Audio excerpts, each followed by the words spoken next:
খুলনা প্রকৌশল ও প্রযুক্তি বিশ্ববিদ্যালয়ে চলমান অচল অবস্থায় বেশি বিপাকে পড়েছেন ১৯ ব্যাচের ১,০০০ শিক্ষার্থী। করোনা সহ নানা কারণে বিএসসি ইঞ্জিনিয়ারিং কমপ্লিট করতে ৫.৫ বছর সময় অতিবাহিত হয়েছে তাদের। বর্তমান সংকটে চাকরির আবেদন বা উচ্চতর শিক্ষার জন্য বিদেশে যাওয়াও পিছিয়ে যাচ্ছে। এই ঈদে জামা জুতো অ্যাক্সেসরিজের ডিসকাউন্ট।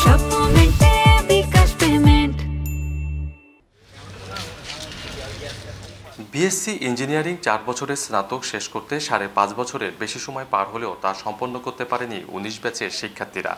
চলমান পরিস্থিতিতে তা আরও দীর্ঘায়িত হওয়ায় বিপাকে তারা।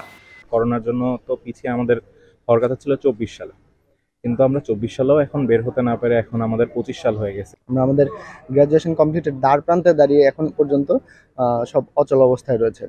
সংকট নিরসনে শিক্ষকদের দাবির সঙ্গে একাত্মতা প্রকাশ করে দ্রুত একাডেমিক কার্যক্রম চালুর দাবি জানিয়েছে সাধারণ শিক্ষার্থীরা। উভয়েরই বিচার হোক, বাইরে যারা অ্যাটাক করেছে, যারা হামলা করেছে ওদের বিচার হোক, প্লাস এখানে যারা আছে এদেরও বিচার হোক। তবে কোনো নির্দোষের যেন বিচার না হয়। টিচারদের সাথে একত্রতা পোষণ করতে এবং যে তদন্ত কমিটির রিপোর্ট প্রকাশ হয়েছে ওটা মেনে নিয়ে আমরা এগোতে যাচ্ছি। শিক্ষার্থীদের ভোগান্তির কথা স্বীকার করেছে বিশ্ববিদ্যালয় প্রশাসন।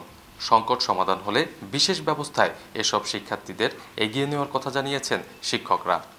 ডিসিকেও বলবো এদের টাইমটা শর্ট করে একটু টাইমটা কভার করা, এছাড়া মেকআপ করার কোনো পথ নাই। ভিসিকে বারবার বলছি আপনি একটা জরুরি মিটিং আছে সেই মিটিংটা দেন, আর এই সপ্তাহে উত্তোলন করলে আমার ধারণা রোববার থেকে ক্লাস শুরু হতে পারে।